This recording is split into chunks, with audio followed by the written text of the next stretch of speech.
Welcome. So I'm glad everybody could make it. We're going to talk today about how our ideas and knowledge of dinosaurs have changed. So this is a reconstruction of the Not Your Grandparents' Dinosaur panel that we had hoped to have at NorWestCon. And I'm going to introduce myself and then ask all the panelists to, say a little bit about yourself as well. Just real quick. I'm Charlotte L. Brown. I'm actually a paleontologist. I teach a college dinosaur class, so this is really one of my passions. And I also have a bunch of books for children and some articles for adults as well. Jake, your name tag is off, but I'm going to have you introduce yourself first. Jake McKenzie, high school science teacher here on the west side. I've taught pretty much every science there is at one point in time or another, which includes geology. And both in my geology classes and my biology classes, I've dipped into historical evolution. Of course, every kid loves dinosaurs. One of our panelists may remember that from back in the day. But yeah, so I'll be more here just to ask questions, say, hey, what about this? Greg, you're next on my list of pictures. Hi, I'm Greg Bear, and I wrote Dinosaur Summer some years ago. Been a big fan of dinosaurs and did a fair amount of research for that back in the day when dinosaurs were undergoing a major transformation. And it's been fun watching dinosaurs in various films and TV shows and so on. And nowadays on YouTube, you can find nearly any dinosaur you want reanimated quite marvelously. And Colette. All right. I'm Colette Breshears. I guess I call myself a dinosaur hobbyist. I was a geologist for a while. I currently work as an analyst in the natural gas sphere. But following dinosaur science has been fantastic. It's one of my favorite things to keep in touch with. I was a student of Jake's a long time ago, and he really helped show me what I could do to kind of continue following my interests going forward into everything else. So I keep up to date as best I can with dinosaur papers, and it's really neat to see what scientists are out there doing right now. Astrid, do you want to say a few words? I'm Astrid Bear, married to Greg Bear, and have also always loved dinosaurs. One of the cool things we got to do was meet, and now I'm blanking on his name, the fellow from the museum in Edmonton, north of. Say that again, Greg. I didn't quite. Curry. Phil Curry. Yeah, Phil Curry gave us a tour of his museum, and we camped near in that area in the Badlands, and got to see dinosaurs or various skeletons in the wild, which is really cool. And it's a wonderful museum if you're ever up in that area. Well, I wanted to just say a word about the pictures that we have up here. This was sort of different things have been inspired by dinosaurs and related to paleontology, from kids' books to science fiction books to Lego characters to Clone War fighters based on the design, or rather the structure of a vertebra of a Opalescent / Brontosaurus. The names are still being debated, believe it or not, 100 years later. And one of the things that I really enjoy looking at is how our perceptions and how Hollywood's perceptions of dinosaurs have changed through time. And these are just a couple of examples, but they've gone from the classic monster villain to, sometimes they're riding to the rescue with the heroes. And certainly we are liable to give them intelligence beyond what they probably had. But I think it's one of the interesting things about dinosaurs. I'm going to go ahead and stop this and just throw it open to the panel as sort of what's the coolest thing that you think has changed in either your view of dinosaurs or in a discovery. And I want to say my personal favorite is the fact that when I was a kid, you were always told, we have no idea, and we will never have any idea what color these animals are. Yeah. And yet now, with better understanding and new technology, we're actually able to reconstruct often feather color, but sometimes scale color, so that we know, for example, that Archaeopteryx, one of the earliest birds, had iridescent feathers like a crow. There were some dinosaurs that were red and white striped, some that had brown on their top and white on the bottom. Color in dinosaurs, something I never thought I'd see.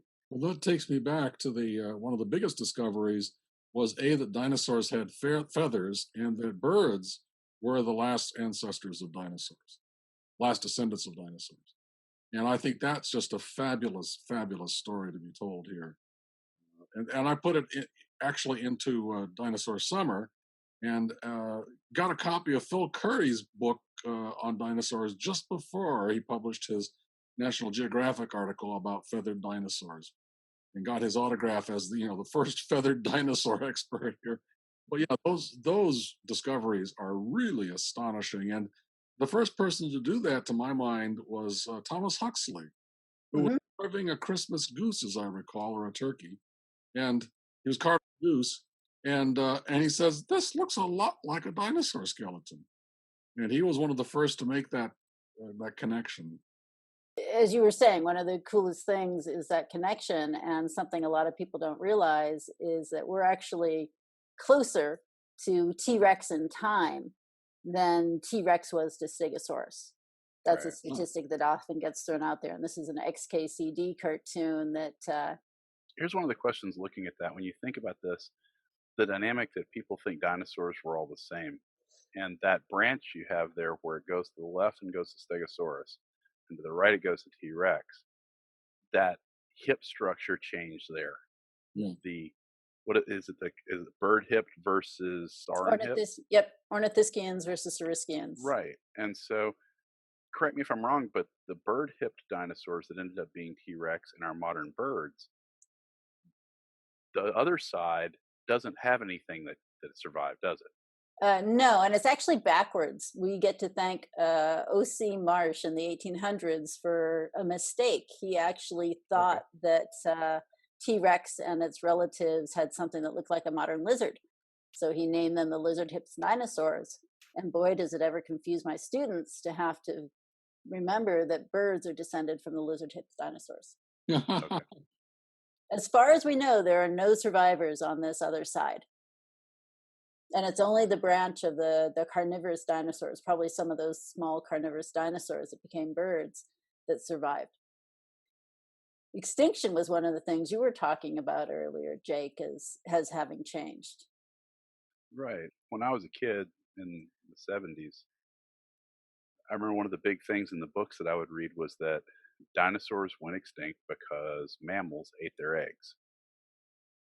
Okay. And that was why I remember it in the books I would read. And that always amazed me that that was an idea. And I think it almost ties into that idea you were talking about with intelligence, where we make them more intelligent than they might have been. But back then we made them more stupid than they might have been. If you see what I'm saying. So mammals are more advanced. So mammals outcompeted and outdid the dinosaurs because they were smoking cigarettes. That made them, but I wonder, when you talk about birds being the closest descendants of dinosaurs and all that, maybe as we learn more, maybe the dinosaurs were actually a lot smarter than we give them credit for. I mean, you think about how smart a crow is. Right. You think about how smart, parrots and stuff like this are. The intelligence of birds is pretty high up there in some species. So maybe it's possible that dinosaurs were. There's an interesting genetic story to be told here about color vision. All birds and many reptiles have color vision, and we assume dinosaurs had color vision. Mammals, back in the day, our ancestors lost their third color vision because they spent most of the time running around fleeing from dinosaurs in the dark. Right. And so that wasn't reacquired until there was a gene transfer mediated by retrotransposons, which clipped a copy of the color gene and added one more color gene to some mammals, including apes. And that's why we have color vision, but why it's somewhat flickering in and out for men is the kind of color vision that dinosaurs had and birds. Birds have color vision that's so extraordinary. If you take a look at falcons and hawks, they can not only see in a higher detail, but they can see with such a rich panoply of colors. And we didn't have that back in our beginnings. So they can, some of them probably also see in the ultraviolet. Yeah. At least their bird coloration, some of the blackbirds that we see, or some of the plainly colored birds that we see, you look at them with an ultraviolet lens and they just pop out in all sorts of fantastic colors. We've got a red-winged blackbird outside on our back deck that I have just been astonished at how bright that spot is on its wing. Oh, yeah. And if it wants to display it, it can hide it if it wants to. But if it wants to display it, it really is. It pops. It's super prominent. Well, and I'm just thinking about this, coming back to the colors. In people speculate that maybe dinosaurs could have been brightly colored. Probably not, fluorescent pink, maybe, but who knows? Big, like the modern birds. But I'm just trying to think about this. If they've got that extra color vision, it probably would have been a lot more of a colorful world than we give it credit for. Well, think about everything below mammals. If you look at every animal that's below mammals on the phylogenetic tree, birds, fish, reptiles, amphibians, they all have brilliant colors. And they use them for signaling and mating purposes and whatever else. I mean, look at fish. Yeah. I mean, fish are amazing in their color scheme. So, or insects for that matter. Yeah, everything does. I mean, and going back to, Greg, what you were saying about the reappearance of color vision in humans and apes as well, probably partially to do with being out in the daytime and having to see the color changes in fruits when they become ripe. Right. And that was after the dinosaurs kind of went away, is mammals started to reacquire that because they could, I suppose. Yeah. But also because they might need to find food and so on. And it wasn't so much a trade-off as when they had to run around in the nighttime in the dark. Right? Well, I'm thinking about this, Greg. I love this idea because the first 10 million years after the dinosaurs, and a lot of the animals that lived with them, crocodiles, the pterosaurs, etc., when they went extinct, there was about 10 million years where the survivors were the birds and the mammals, and it went back and forth as to who was top predator in the so maybe it was being forced to compete with the birds for all of these sudden open niches. Could be. Yeah, interesting. Colette, any? Yeah. Well, I was born in the late 80s. So I kind of I started with dinosaurs in books that were published for children that in the 90s were all about sort of, the big lizards, the tyrant lizards. And you never really heard about the tiny lizards. You didn't hear about the small dinosaurs. You didn't hear about like how they were living or what sort of their daily life was like. And you didn't really kind of hear anything about those creatures.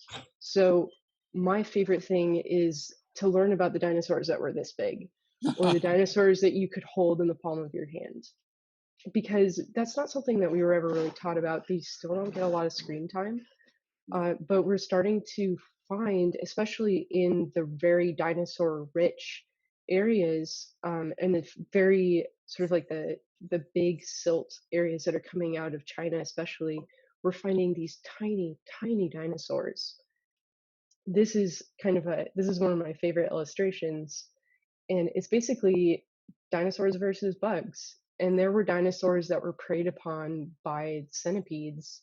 Yeah. And that were they were prey animals as well, just because of their size. And so that's kind of been one of the things that I've loved seeing come out. Like feathers has been fantastic. I love everything that's come out of feathers, the colors of the dinosaurs, everything that we're kind of working on that side. But I'm also really interested in what happened to all the small things. Like where's the mice and the rats that were hanging around like T-Rex nest sites. Like those, I think there's a lot of cool stuff coming out. That's very cool. So the What do you think of the Myanmar amber fossil of what they think could have been a dinosaur head? I'm super excited about it. It's about the size of a hummingbird head, actually. Yeah. Well, that's one of the things that we go back to extinction. The question you have to ask is when I was a kid, those books you're reading, they talked about how these giant dinosaurs died in the extinction. And that used to be one of the things is they were so big that they just died because they couldn't survive. What about the little ones? Why did the little ones die out, but yet the similar sized lizards and frogs? Why did that's one of the things that's always, I can't, I hope sometime they figure that out or have a good idea for that before.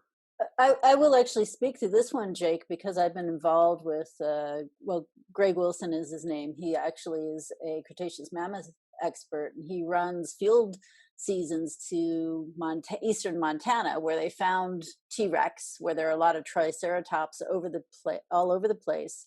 And what they do is screen for mammal teeth and amphibian teeth and fish teeth because they're tiny. You have to use a microscope to pick through this. Right. But actually, I've been out there collecting them, and their goal is to take the deposits a couple 100,000 years before that asteroid layer, the asteroid dust, which definitely had a big effect, and figure out what happened to these little animals. Like this little pterosaur, I think, is what's happening here, being eaten by a centipede. And there are definitely some environmental changes, probably linked to eruptions of volcanoes in India, where things were having a tough time in some places. In other places, they seem to be going just fine. So why then did you have this big extinction? And then have a clue. You could have a clue from Mount St. Helens. I was just watching a documentary about Mount St. Helens and its recovery. And that was pretty fascinating because a lot of amphibians survived because it was their season to burrow under. And so out through the lava or through the ash, and they were still alive, whereas some of the bigger animals didn't make it. But the return of the animals to Mount St. Helens and Spirit Lake and all those places is really an interesting study. And when you see the newts and the salamanders and frogs and so on coming back, you go, okay, that's possible. But if that extinction went on for years, as the cooling period did, then it's simply a shift in the kind of food that's available. And large plant eaters or predatory animals might not have had enough food to supply them through that long winter that followed. There's also, the Deccan Traps is a fascinating thing. Was that all going on at once, or was it happening over a 10 million year period? You could have different levels of extinction because of these different events. Well, and there was a whole ocean circulation change too at the end of the Cretaceous. I did my master's degree looking at these giant 3-foot long clams on Vancouver Island, which were Inoceramids was their name. And we don't see them today. They and the ammonites actually were experiencing a big population crash along with the ocean plankton at the time.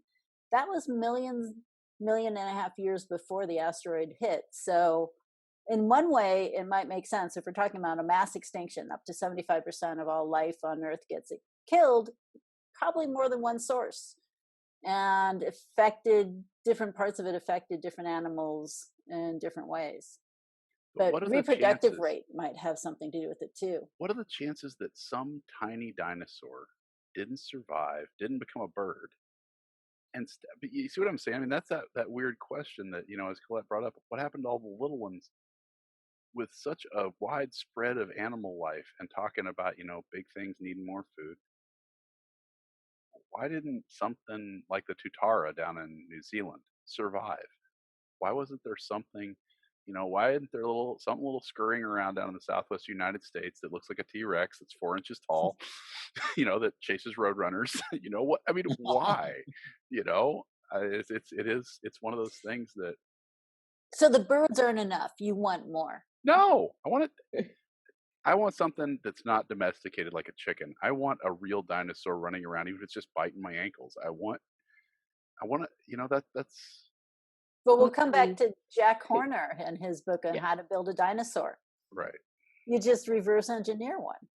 Well, yeah. You suppress a couple of genes in your chicken and they develop teeth on their beak. and like they get That's really horrifying. pronounced claws. Like it doesn't take much to take a chicken that has been very domesticated and turn it back into something that looks a lot like a dinosaur. It happens to every chicken in the egg.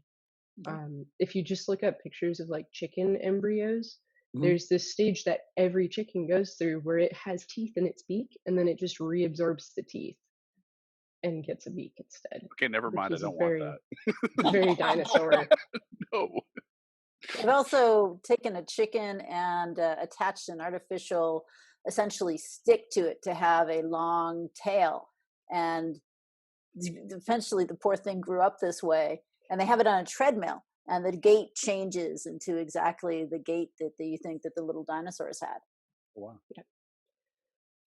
Actually, It's on YouTube somewhere. I look it up every once in a while. You can see them, you see them run, and it looks exactly like every dinosaur that we've seen. Partially because we model the dinosaurs after the chickens. Like we have the living representation to go after them. But Well, does it Take look a like look. an emu or an ostrich when they run then? no, they bring their head down and they have sort of that horizontal posture Oh. that we associate sort of with velociraptors or T-Rexes in Jurassic Park. And they have that head down and that long sort of galloping gait. Whereas emus and ostriches, they tend to run with their heads up more and their center of gravity is right over their feet. And they keep their sort of, they kind of run. They run vertically, not horizontally. It's hard to describe. There's a lot of ways to run. If you take a look at a Jesus lizard running across the water, that's Right. it's pretty amazing. And how they learned to do that, I do not know. Fear. since we were talking about it, I'm just going to throw this up. We'll see if I can share it. Oh, a knee bridge dinosaur. There you go. Yeah, we know how a control subject works, but in case anybody needs a reminder for a chicken.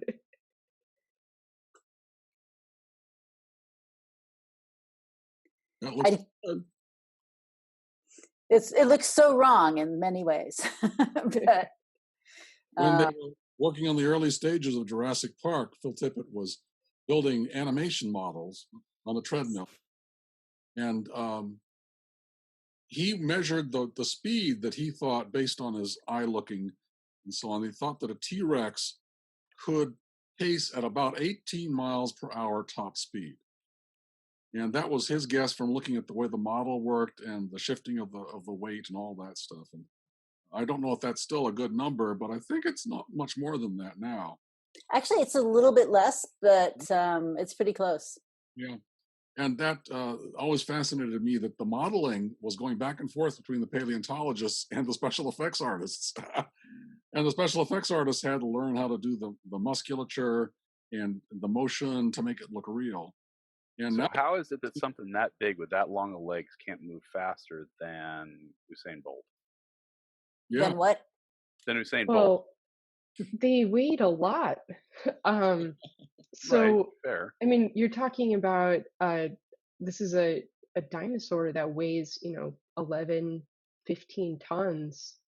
When they're fully grown, we think that they were somewhere around 22 to 25 tons. Yeah.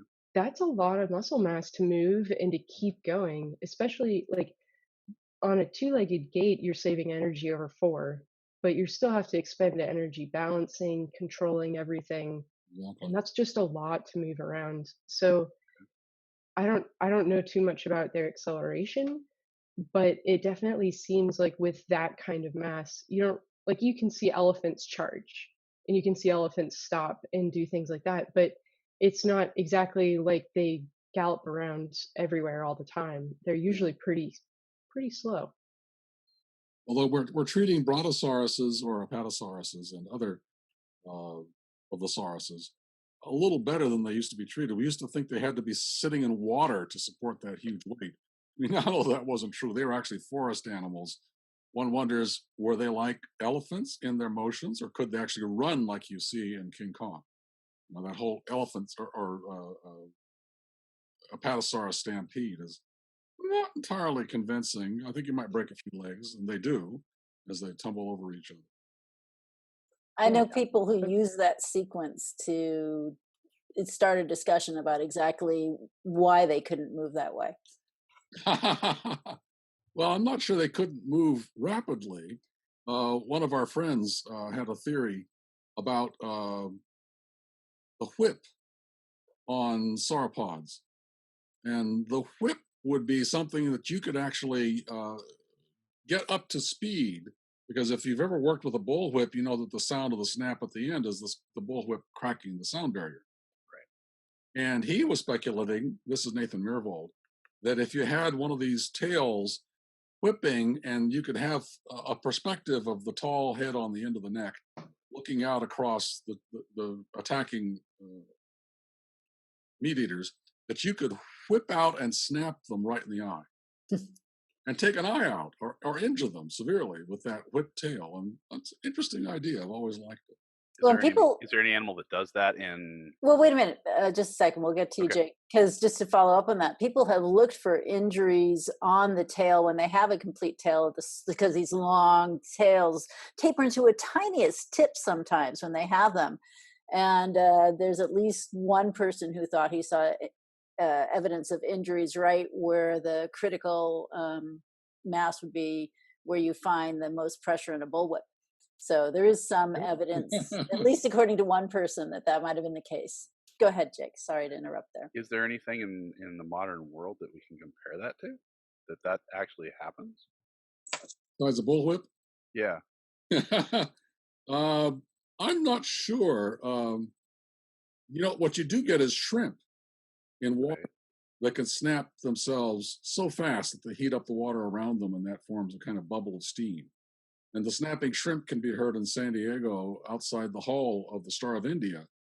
As you're down there sometimes, you'll hear that popping sound, and it's shrimp hitting, you know, not superluminal velocities, but definitely very, very high speeds and steaming up the water a little bit. There's some insects that, I mean, you'll hear them, and the noise that they're making is not with vocal cords, but it's with, think about crickets, rubbing various body parts together. Maybe not at the speed of sound, though. If an insect can rub at the speed of sound, I don't want them on our lake. I'm happy with dragonflies, and Astrid's even been bitten by a dragonfly. But I don't want monstrous, super sound insects out there. It's the next horror story. Yeah, it could be. Well, let me ask: does anybody have a favorite dinosaur, either that's been proven to be invalid or that has popped up as just cool that you wouldn't necessarily imagine? And I'll give one example, in that we have now a whole group, a whole clade of animals that they are calling bat-winged dinosaurs. So that we have not only found gliding dinosaurs with feathers, but there are dinosaurs where they have long extended fingers. And they seem to have been gliding animals, and they are one of the weirdest looking things that I could have never imagined. And the variety of flying animals, I have just two of them, my favorites here. Those are beautiful. Including the four-winged dinosaur Microraptor here, which was actually an animal, you reminded me, Greg, with your comment about Huxley.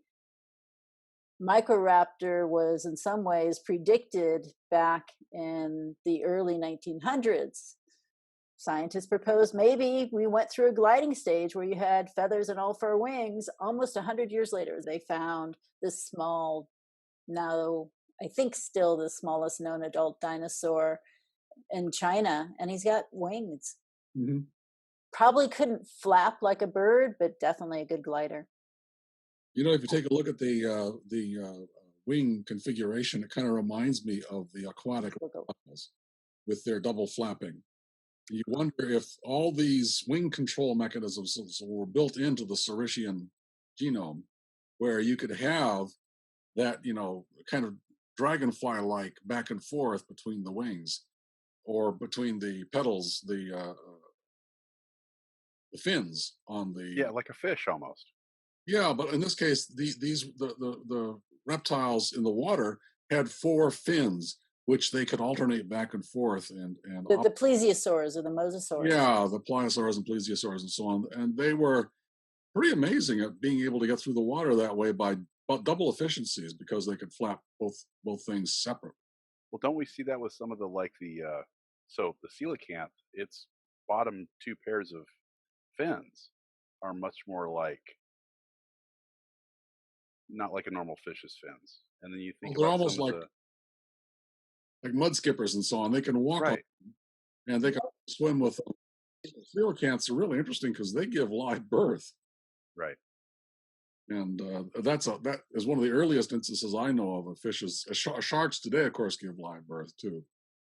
That was the other thing that struck me. There's been some controversy in the journalistic paleontology of people saying we've just discovered, a reptile, a seagoing reptile that gave live birth. And that actually was never a surprise. I knew about that 20 or 30 years ago. They're still finding them. It's very difficult to imagine an ichthyosaur that would not be able to give live birth, like dolphins. And the ones that we've seen, it's very interesting. If you could crawl up on land, you might not have to give live birth. But if you're in the water all the time, live birth is the only option. Well, birds are the only thing I know of the higher mammals, fish and up, that don't have some examples of live birth in Yeah. the set. I mean, there are fish that give live birth, amphibians, reptiles. But birds need to get rid of the weight as soon as possible. Right, which is why the shell's more appropriate. Yeah, but if you were a dinosaur, especially like a big saurian, it's possible that you really wouldn't be bothered by carrying the weight around with you. Yeah. I don't know of any instances where dinosaurs gave live birth, but it's certainly worth study. The interesting thing about some of these stories is there's many, many stories about fossils that show the moment of birth or the embryo coming out of the ichthyosaur or whatever. And very likely that's known to forensic pathologists as forced birth after the decay begins.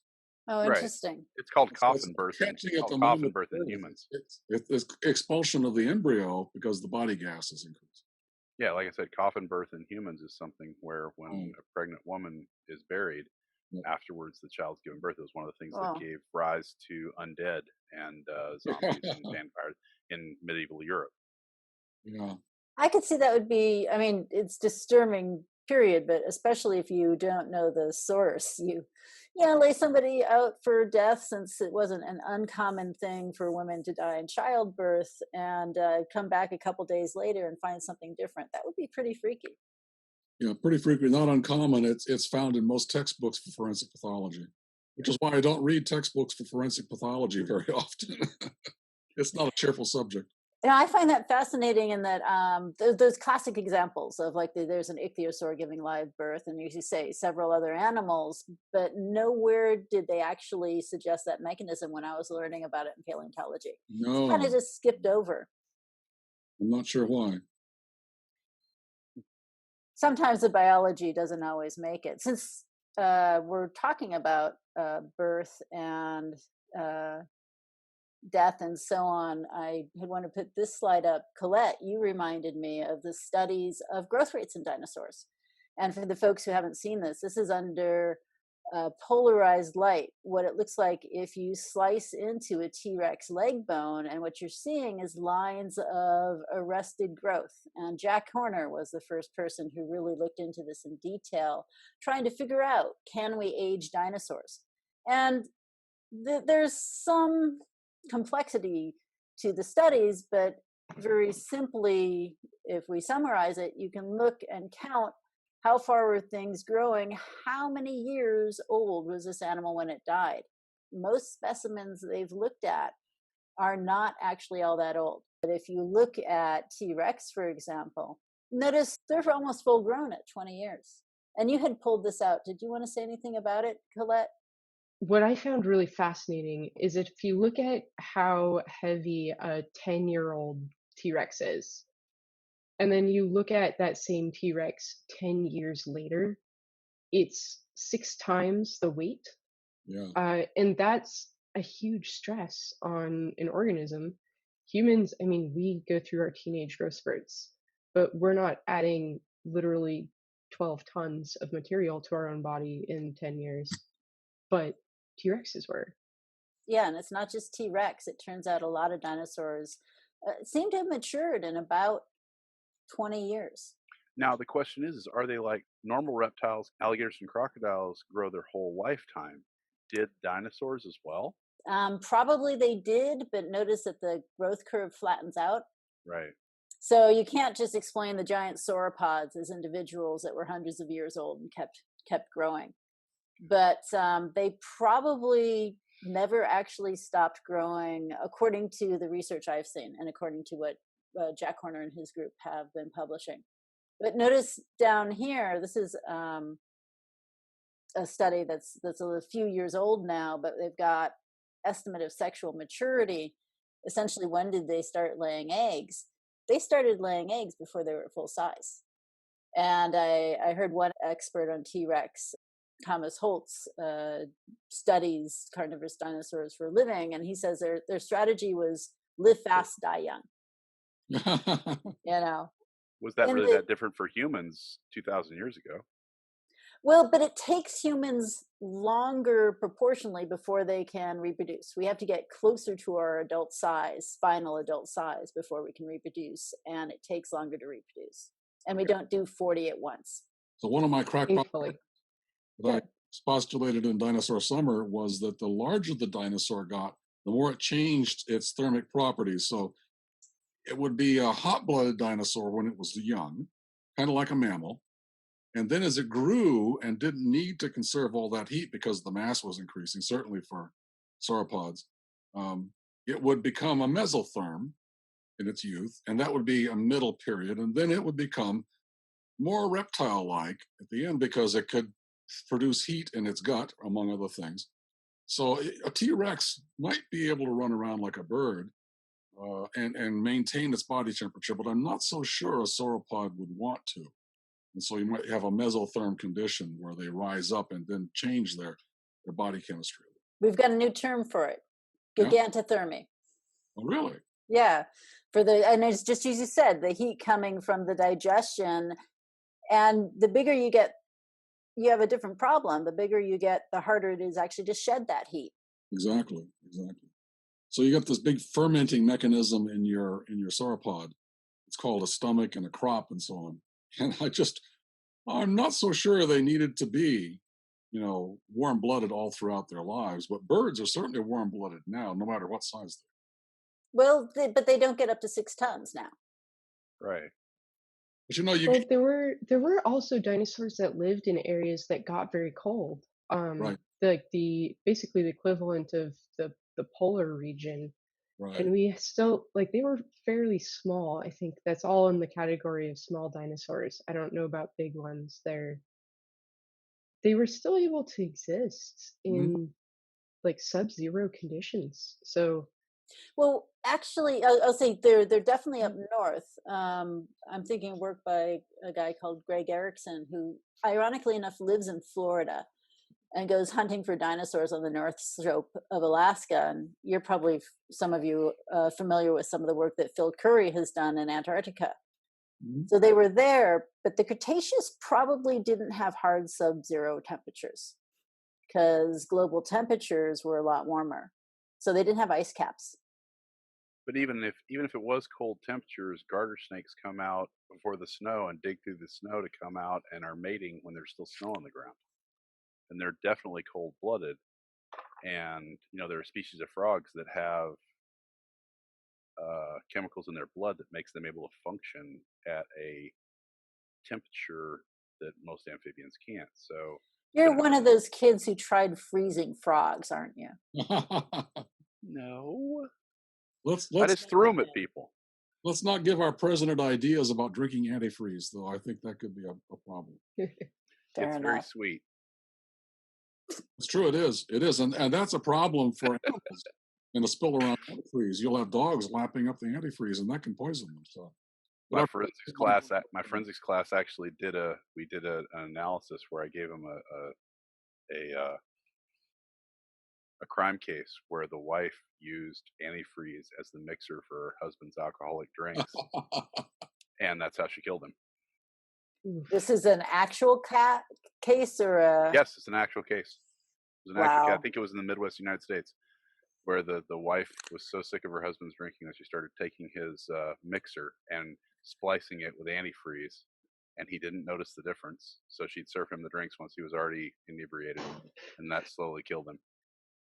Equally criminal, but less dire, is if you have the purple antifreeze, I forget what the name of it is now, and you have inferior quality turquoise, you can turn the turquoise really bright blue by soaking it in that purple antifreeze. Interesting. Be Is very that careful buying turquoise jewelry on the open market. Don't get it out of the back of a truck. is it dyed by the antifreeze, or is it actually a chemical reaction? Do you know? I think it's probably dyed. It's probably some bluish component, but you got to be very careful buying turquoise. I've discovered that the hard way Yeah. when I was younger. So why do we get fossilized bone of dinosaurs that has an appearance like petrified wood? Why not? Well, I guess that's the question. Why do we get that? Why would the bone of an animal react the same way as the structure of a tree? Why? I mean, that's just something that always was curious to me. A tree and an animal are somewhat different in most cases.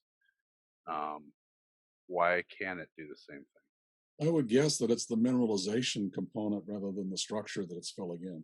Okay. If you've got apatite or whatever in the water, and it's soaking into the wood or the bone, it's going to deposit that, and the bone is going to, except for maybe for some calcium, is going to go away. And that'll leave it with the mineral impression. That'd be my best guess. Well, and they're both hard, porous structures Right. that can serve as a substrate. And if you think about it, even if you look at the crystallography of most rocks or minerals, you have a very nice crystal lattice that all of your silica bits fit into very nicely. And then you kind of get the color from extra things that are trapped in there with that crystal lattice. Like if you have a quartz, like a smoky quartz, the smoky color that you're seeing isn't really part of the quartz, it's other particles like iron, or an amethyst. I think it's a different kind of mineral or element, but you basically can get the whole color of a rainbow out of quartz just based on what is included in with that silica matrix.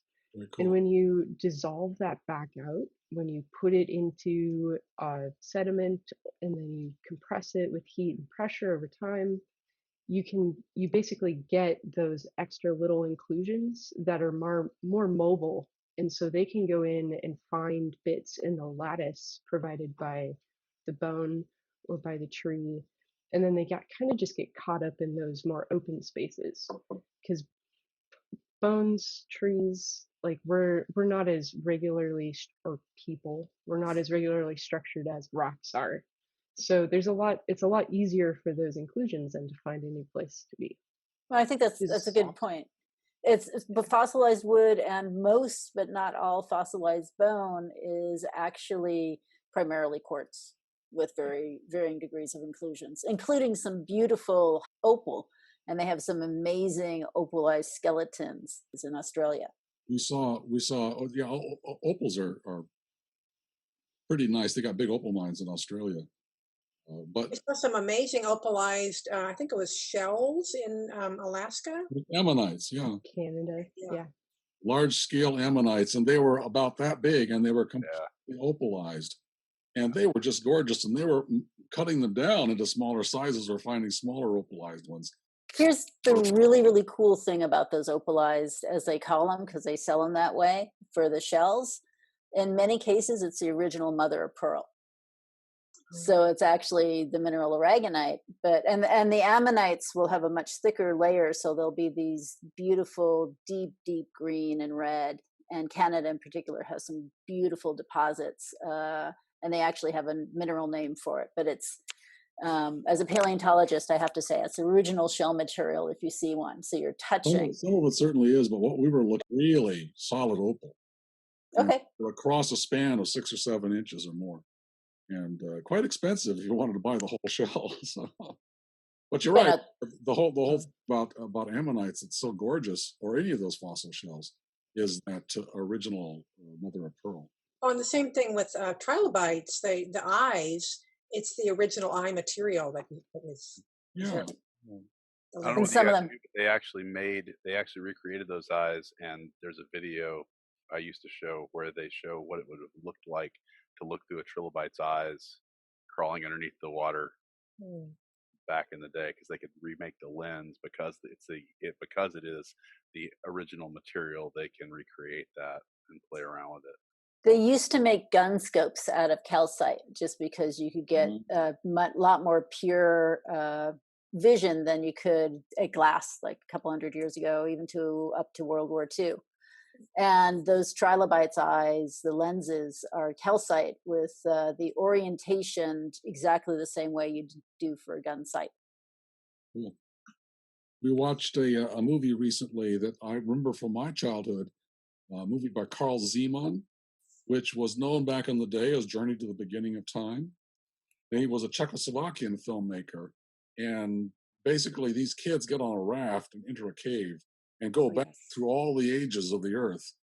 And it's a marvelous film. It's got some of the best animations. It's just charming. It's from the late 40s or early 1950s, I think. Mid 1950s, yeah. It's just a real treat. Is it available online?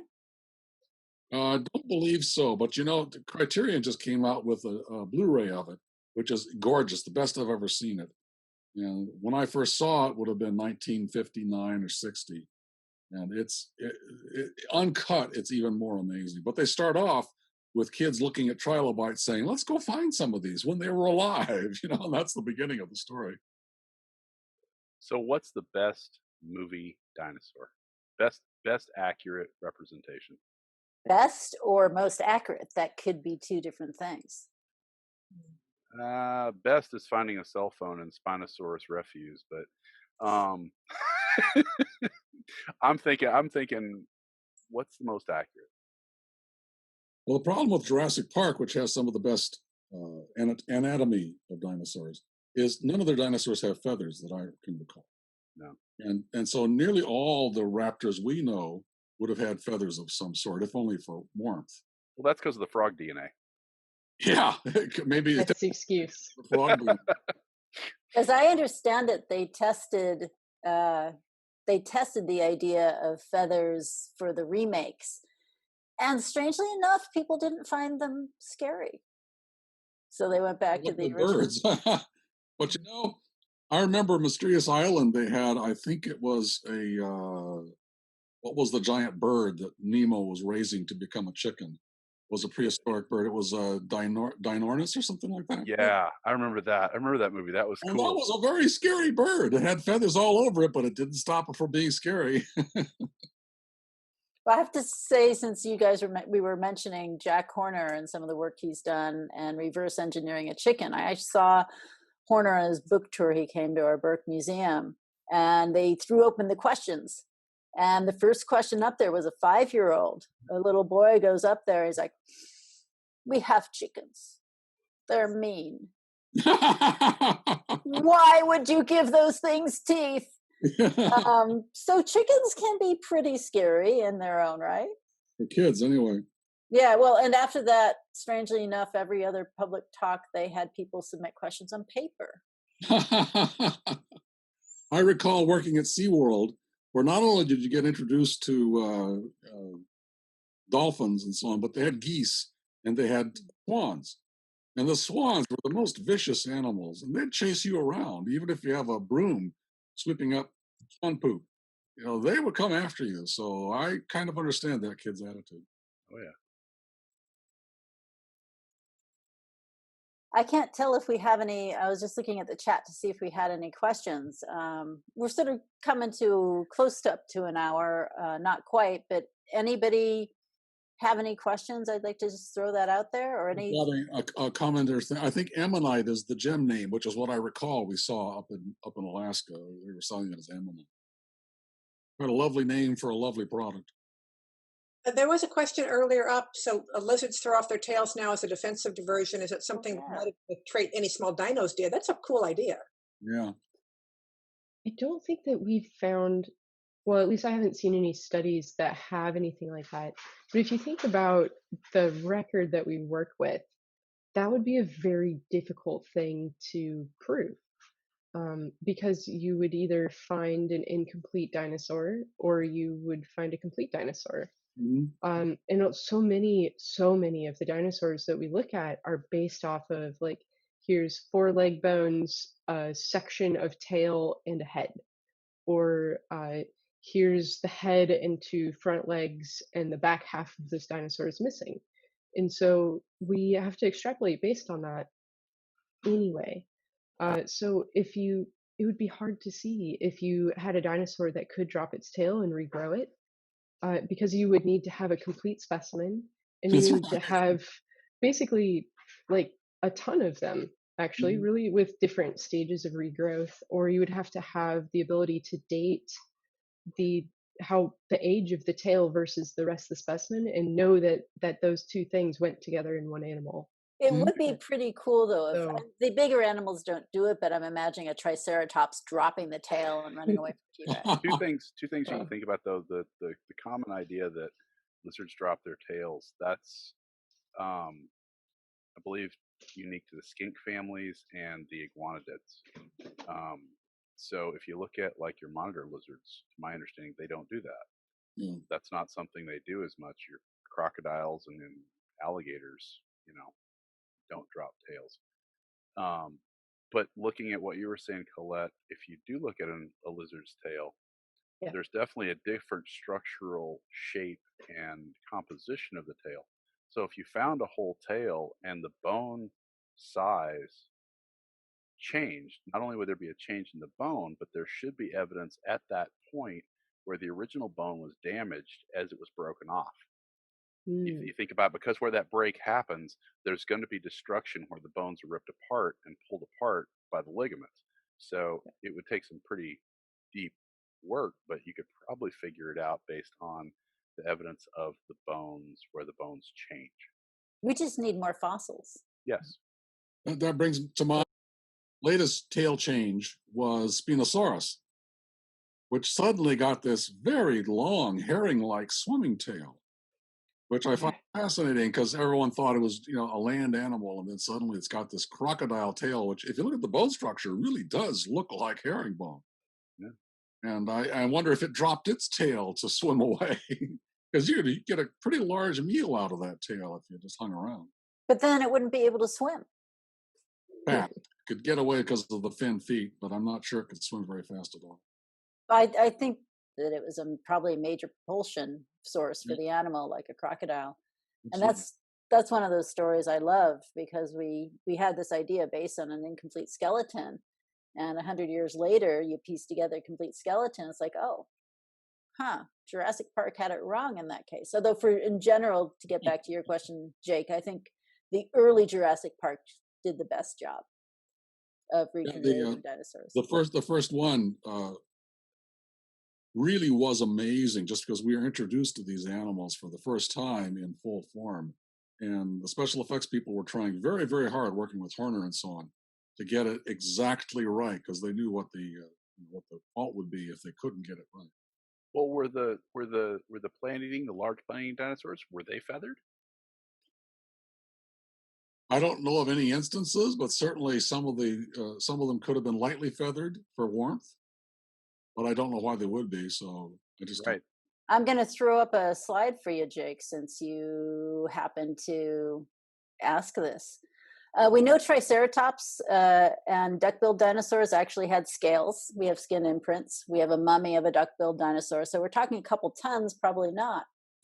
But you're looking here at 2 carnivores on top, a small one and one that's about 20 feet long, whose title got cut off. That's Urtyrannus. These are herbivores down below. So now that people are looking turns out not just at the bones, but what's around them. They had something, possibly not feathers, but this is a little relative, one of the very early relatives of Triceratops. And they had this weird sort of bristles on their tail. And here's a classic dinosaur for you, right?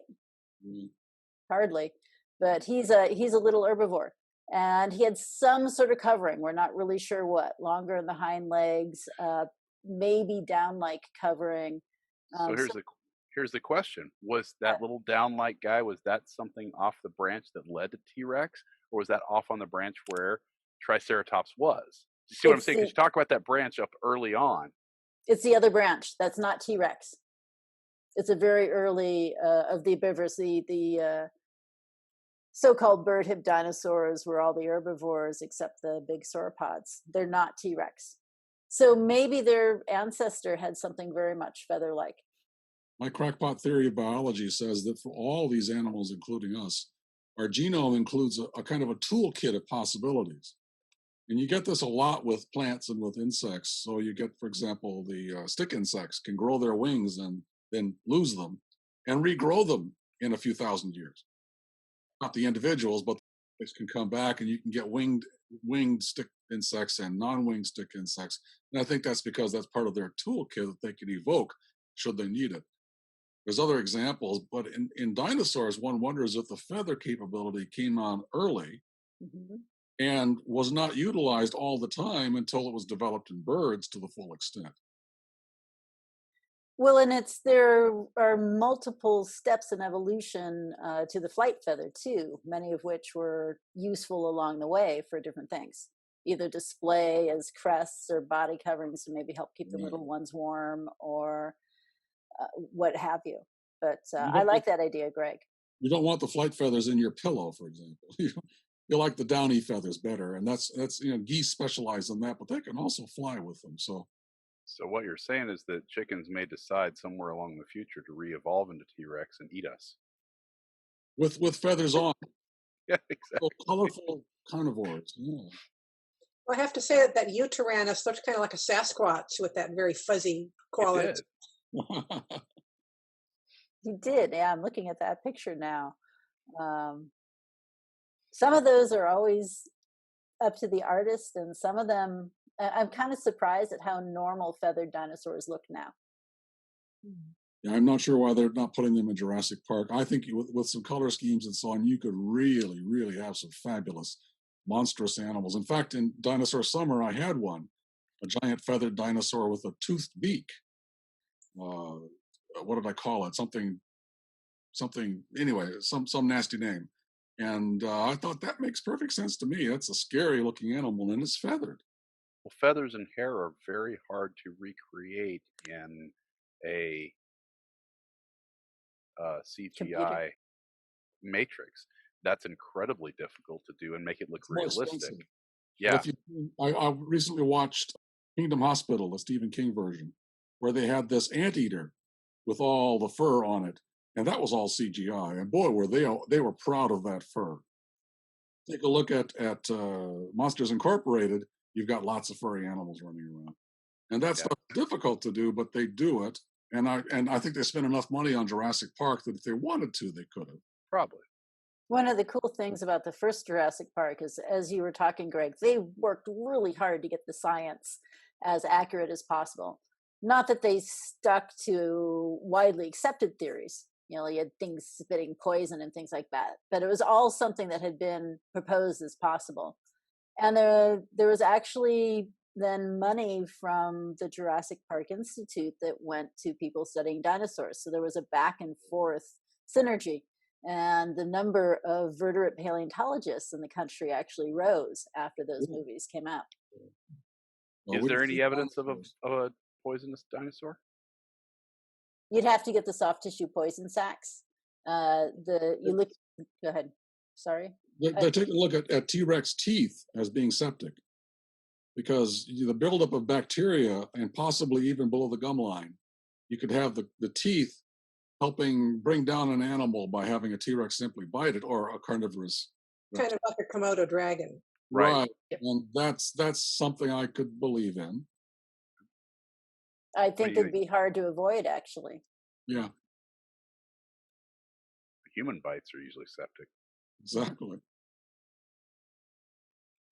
I haven't really done that experiment personally. Well, we're coming up on an hour, so that's usually where I pause things. Is there any last thing that any of the panelists would like to add or sort of send people away with the thought of? Been a great panel. I really appreciate you inviting us to join us. Oh, I've had a lot of fun, and it's always a lot of things to think about. And we're looking forward to getting to see the Burke Museum when things open up again. So Yeah, we haven't seen the new one yet. It closed down not too long after it reopened, so we haven't been there. I was reminded as we were talking earlier about Phil Curry about an anecdote he mentioned when he was on an expedition to the Flaming Cliffs area.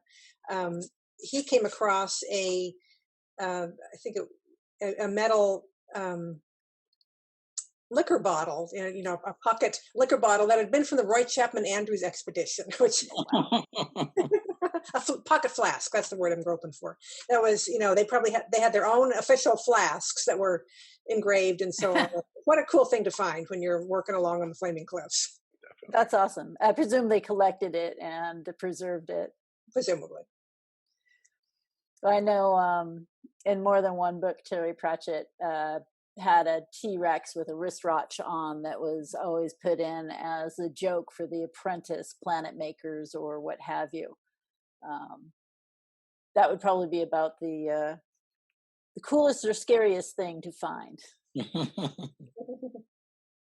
I'm just going to thank anybody who stayed with us for watching it on video and wish everyone a good day. Take care. It was lovely.